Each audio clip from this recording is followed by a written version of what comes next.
Well, back out here at the shooting bench again today. I'm going to do just a little short test, a little short experiment on shooting my .284 Winchester Savage 99 again. I'm only going to fire a few rounds. I just want to check out something. It's seems to be, like I said, if you go back and look at the video that I did on this .284, it hadn't been shot in quite some time, and what shooting I did with it, it seemed to be doing real well. It's shooting quite accurate. I think it's shooting well less than an inch. Actually, I think it's shooting around a half to 5/8 inch. That's what I think anyway. It's going to take quite a bit more experiment to absolutely determine that, but I really do think that's what it is.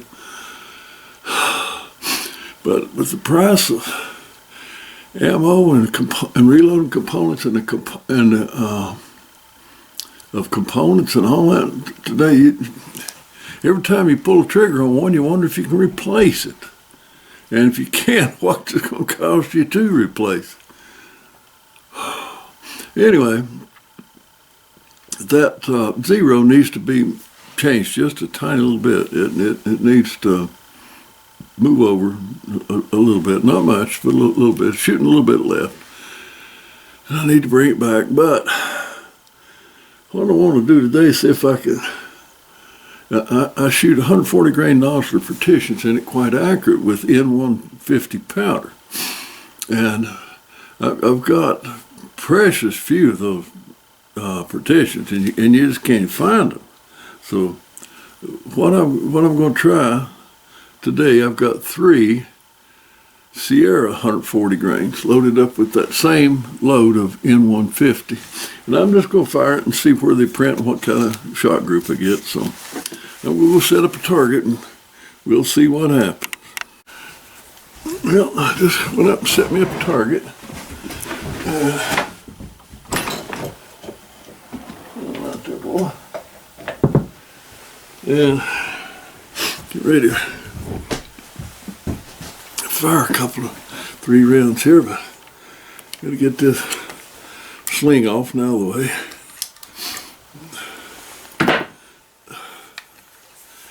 Okay.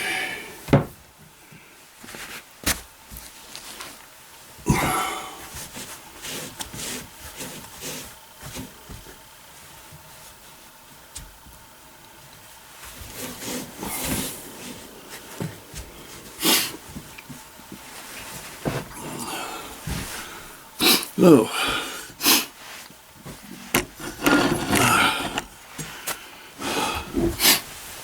I'm gonna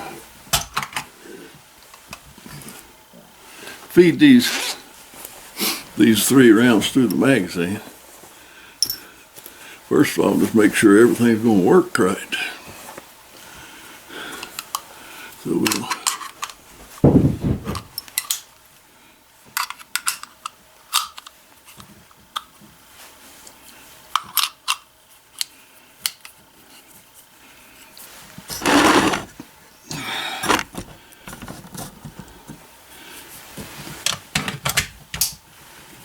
Alright, I need some earmuffs here.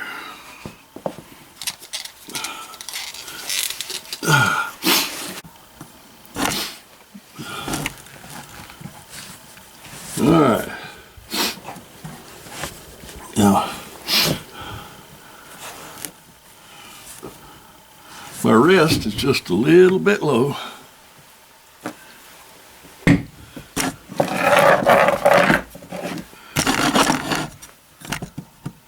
So I need to raise it up just a little bit.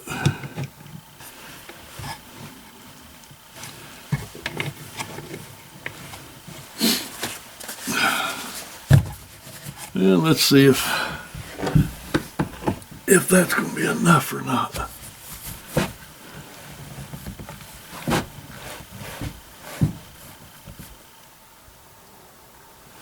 That's about right.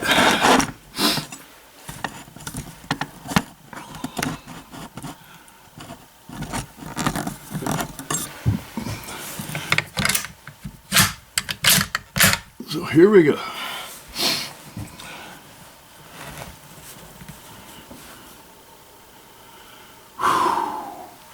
Like I said, when I get these cataracts taken care of where I can see clearly, it will be a great help.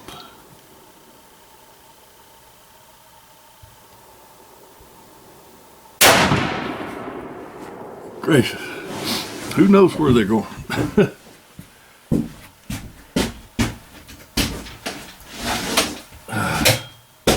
Set my bottom scope up here so I can check it out.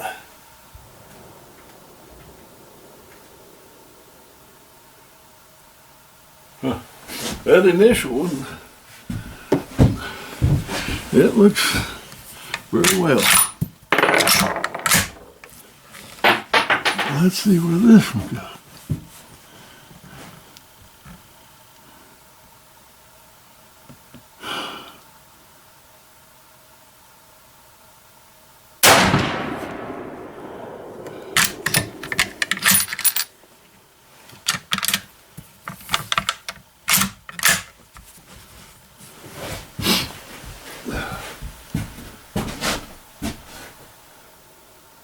Oh my.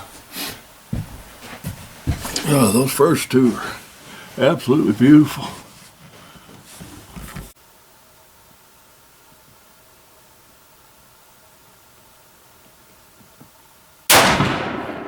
Oh, that cataract's something else.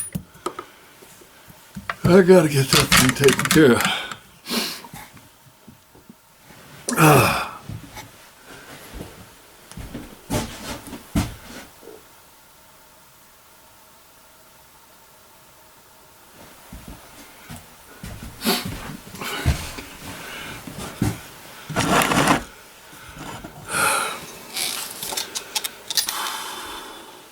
Well, the first two shots were absolutely wonderful. I mean, they're really close. They're really good. And that third one, I just can't see the bloody thing. I got to call it out because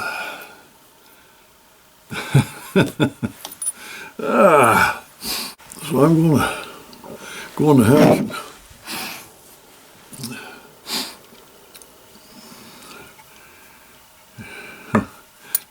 and reload these things. This was with new brass, not been fired again, so I'm gonna go back, size these to 2000 setback, reload them, and shoot them again, and we'll see. Okay, went back in the house and reloaded these three.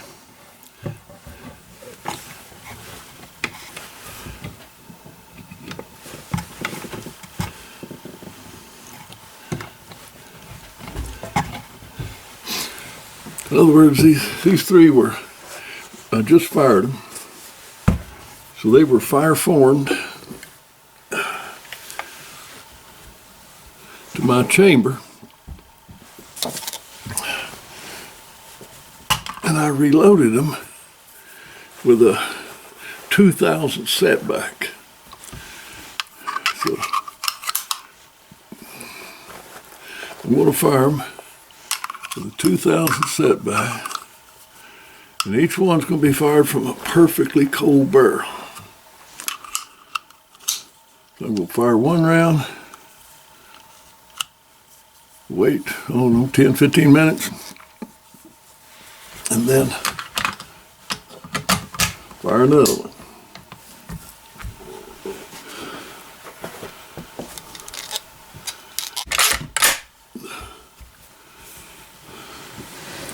See what we got here now.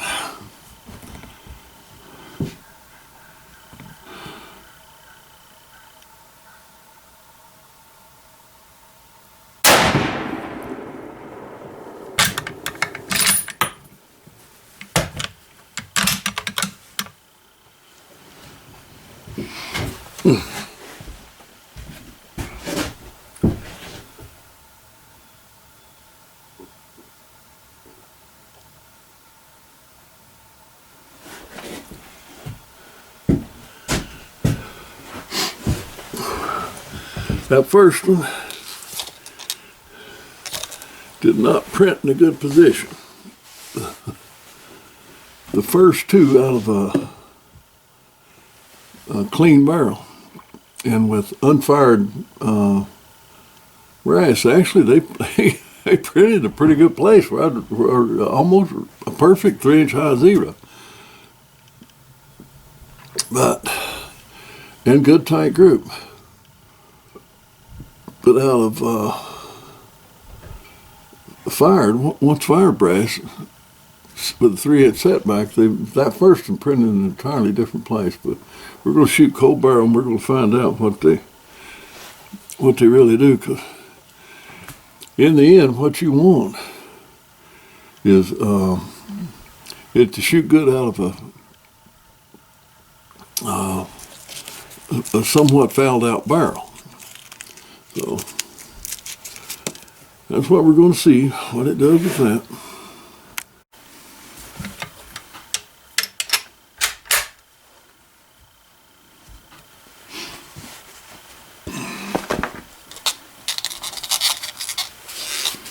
Yep. Shot number 2.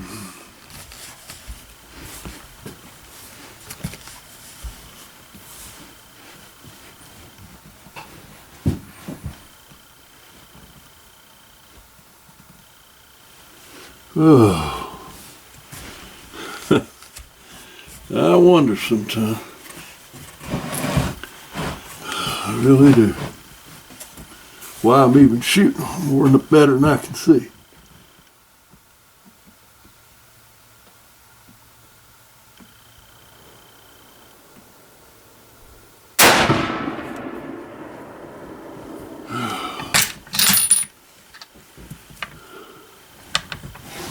I don't know. Let's look and see.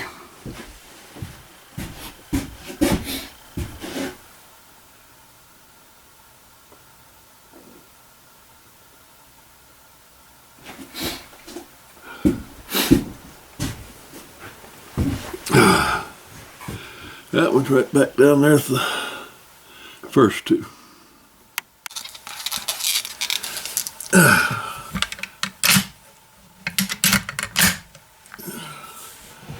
Here we go with the last one.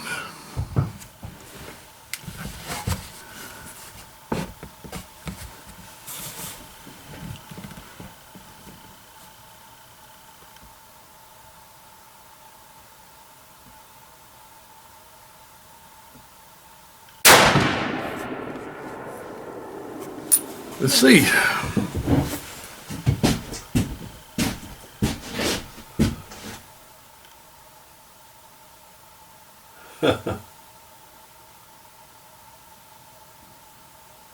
Wow.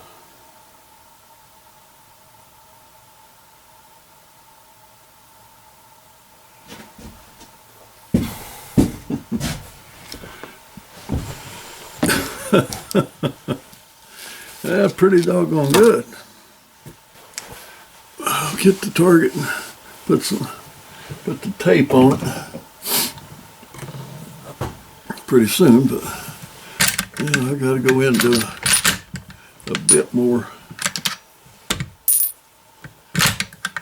little bit more reloading. I gotta fire form a little bit more brass.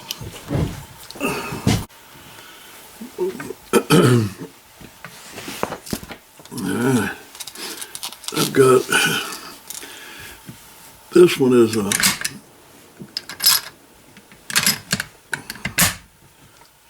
Nosler partition. I'm going to see where it shoots in relation to the Sierras.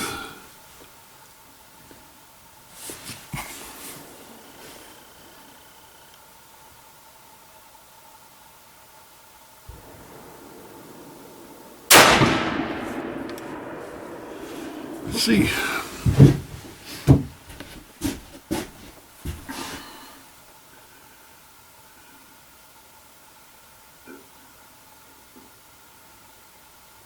Huh. I don't like that at all.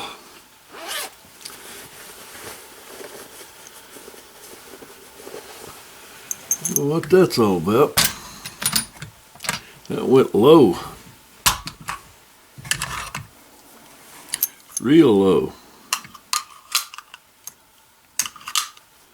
Now these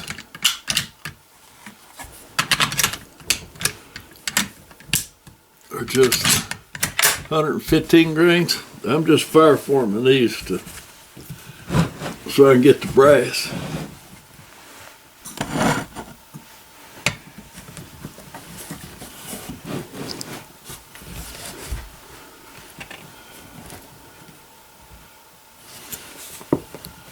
See where they go.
Fairly accurate, very high.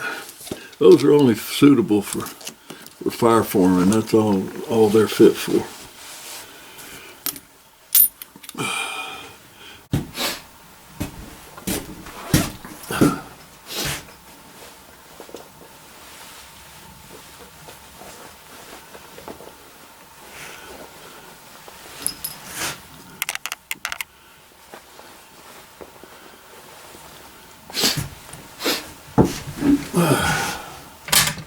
These next few rounds are 139 grain Hornady with 30-31 powder. Let's see where they go.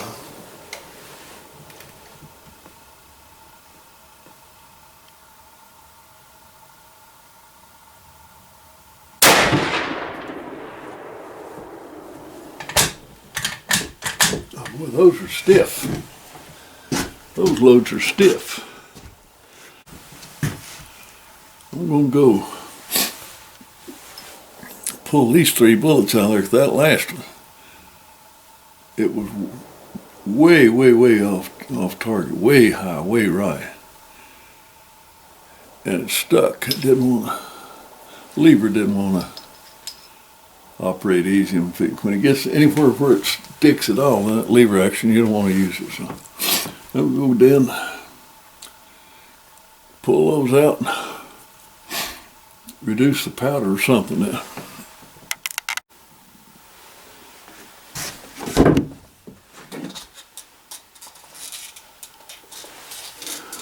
Okay. This is 139 grain Sierra. Hornady with 4350 powder. Said my main purpose is to try to get the brass shot where I can have a once fired brass.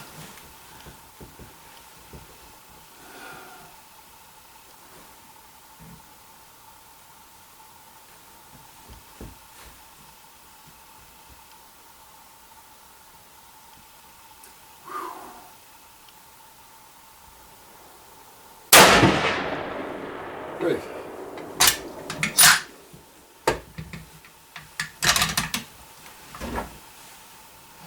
That blooming cataract is driving me nuts.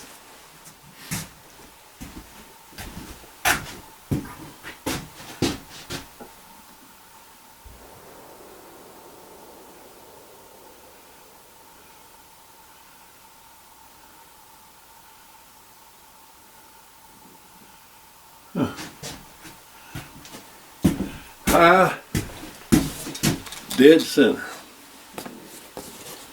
So let me go load the rest of them. Let's see what they do.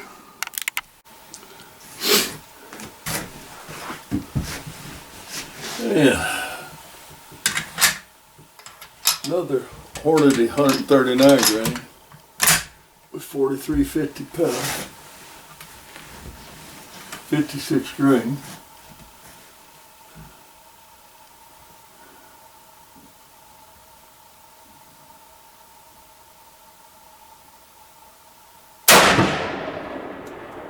Lord help, it would, if I could just see the frippin' target. I can't, target, sights, everything blurred.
Still, I'm gonna go up, get the target, bring it in, take a look at it.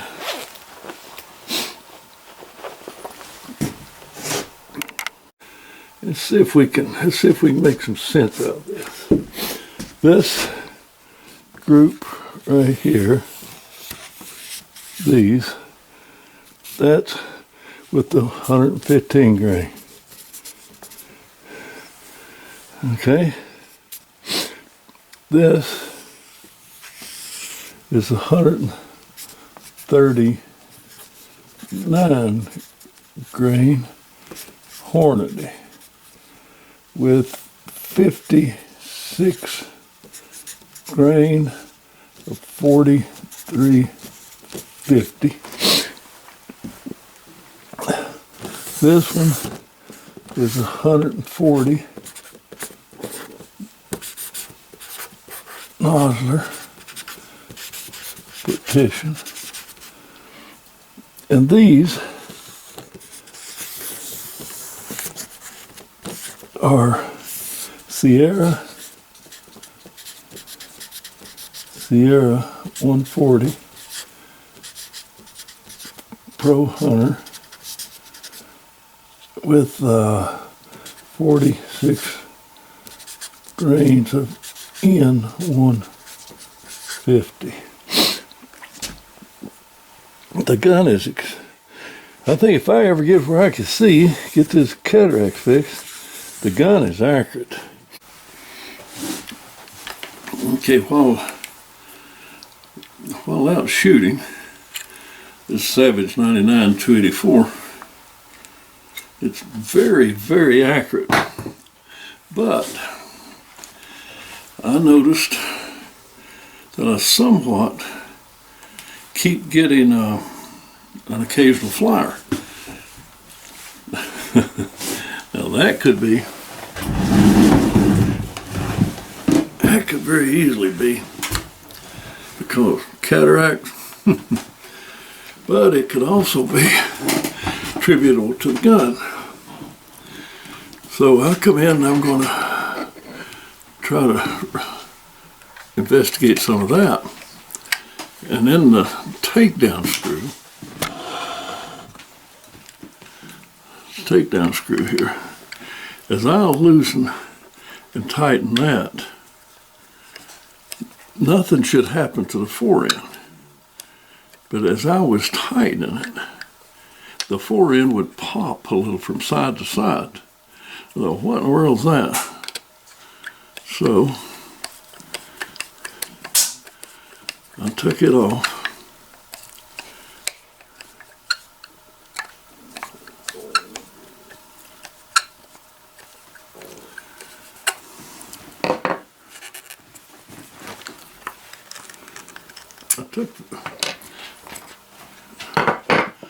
Took the fore end off, and what I found was that the screw itself was a little bit crooked.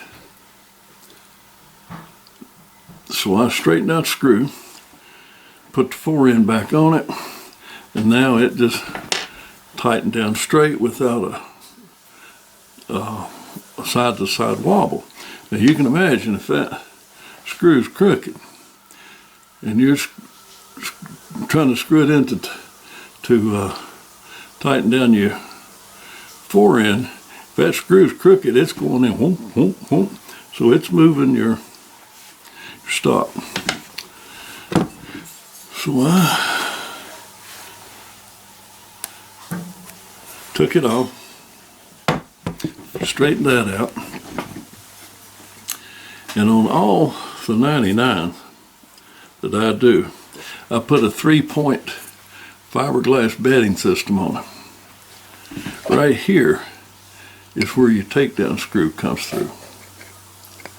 So on either side of it, I put a fiberglass, about a 1/2-inch bead in here. So when you take it down, that part of the barrel comes down and hits this and this, and back in the back, I put a third one back here.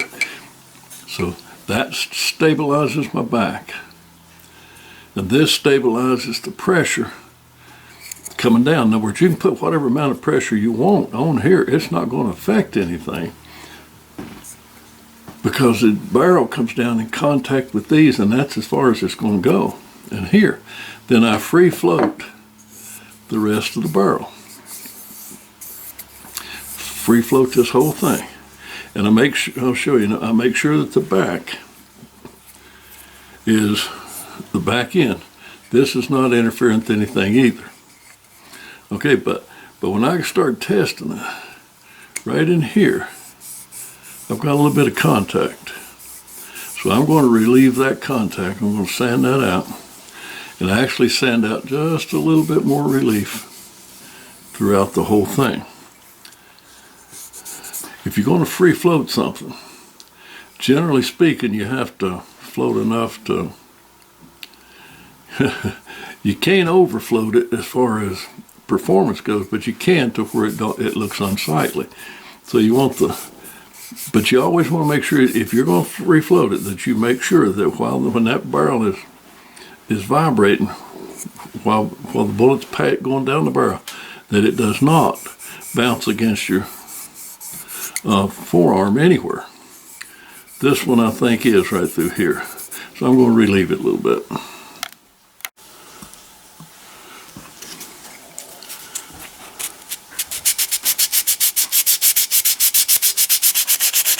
I'm sanding away a little bit of wood here.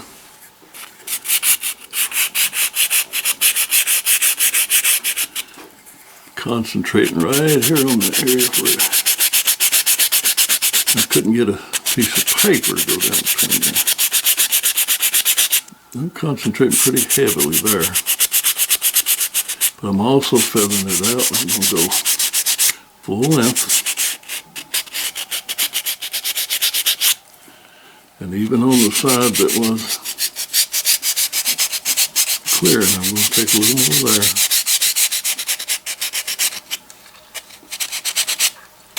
Better to have too much than not enough.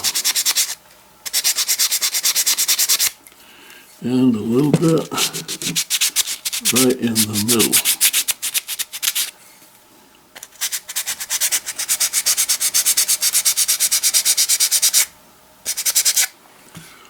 Now, get that with a little bit of finer paper.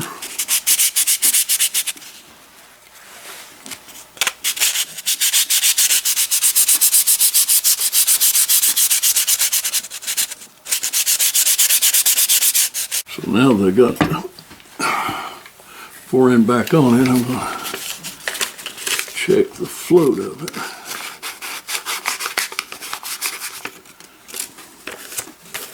As you can see, that's fine up front. It's totally floating. Back till it hits the first of the fiberglass knobs there. And then down the side, that's floated all the way back to the receiver. Then this side was the one that was hidden. It was binding right in here. It's not now. Got a little bit back here at the very back. Right at the very back. So, a little bit of a bind right here. Right there. Right here. So I'm going to take that off. Resand it, try it again.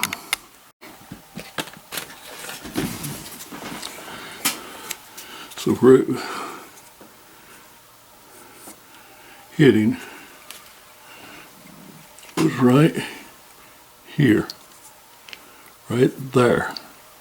You can actually see a little bit of shiny spot where it's hitting. And we'll get rid of that.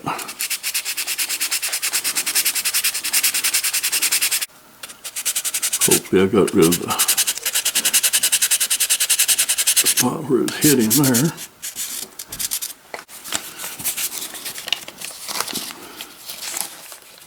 So as you can see, it is free-floated where it was hitting a second ago, and all the way out through here where it had been hitting. It's all free. Plus, I might point out that I take enough off here to float all of this.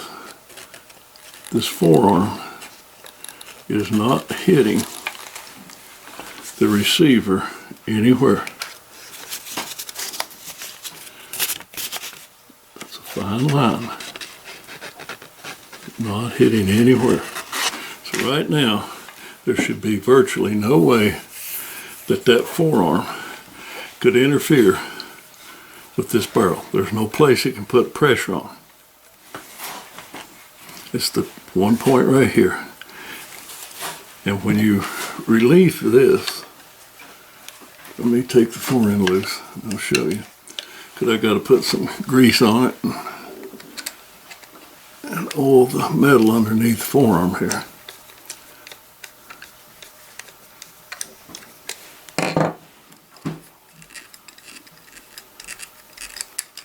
And I'll take that off.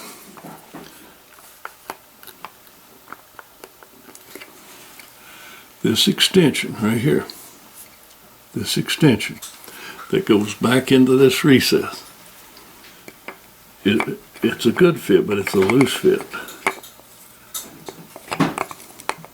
Okay. It's a loose fit in there. There is a little bit of movement to make sure that that does not interfere.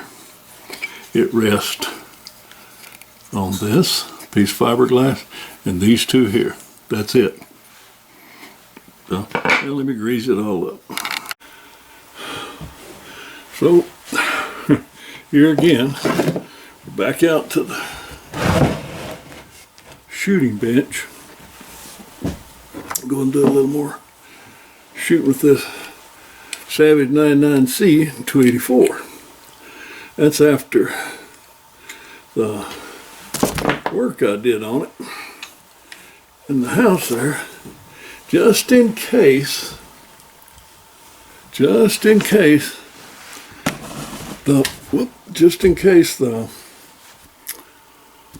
that forearm was in fact interfering with the shooting, if it was causing any kind of inconsistency. And on this Savage 99, like I showed you before, it's the only place that fore end is touching that barrel is that one little point of fiberglass at the back of the fore end and the two little spots on either side of your takedown screw. So no matter how much you clamp, how tight you clamp it or anything else, basically that forearm is just hanging on the bottom of your barrel. And it's not touching the sides of your receiver or anything else. And that round circular piece that fits back into your receiver is loose. It's loose. So it has nothing to pivot off of. It has no point from which it can exert pressure. It's just hanging there. So anyway, in case that was giving me a problem, I have reworked that, made sure it's all floated out good. And I've got 5 reloads here that I am going to shoot. 2 of them are Nosler petitions, and 3 of them are Sierra 140s. I'm going to shoot a Sierra, then a Nosler, then a Sierra, and a Nosler, and a Sierra.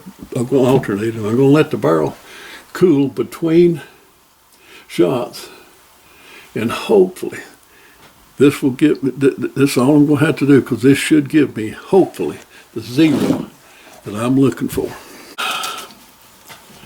So here goes. First, we've got a Sierra 140 Pro Hunter. I wish I could rule out the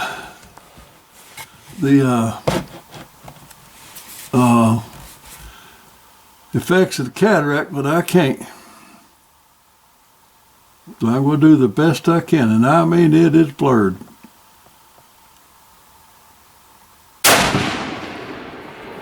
All right.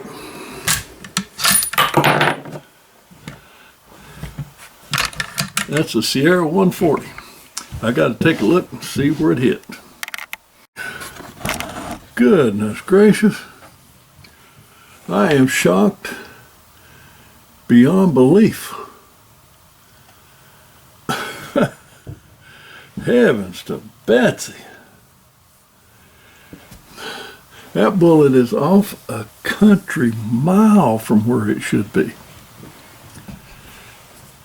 Which leads me to believe that that screw, that crooked screw up there, that was may have been put in, and the fact that it was touching that one spot on that rear of that forearm along the side, could very well have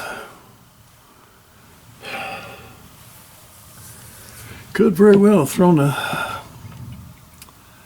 bullets way off from where they should be.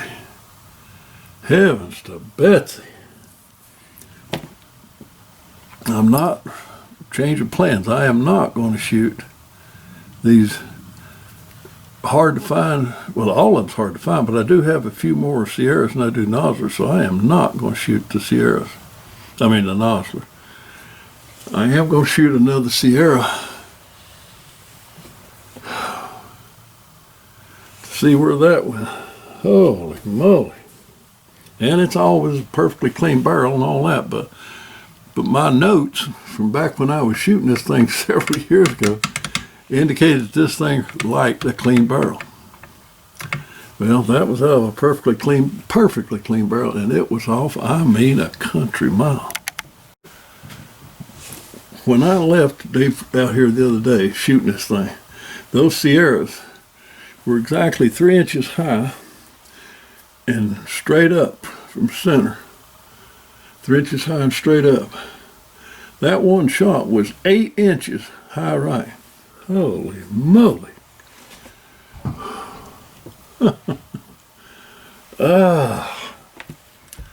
Guns, they can sure be frustrating.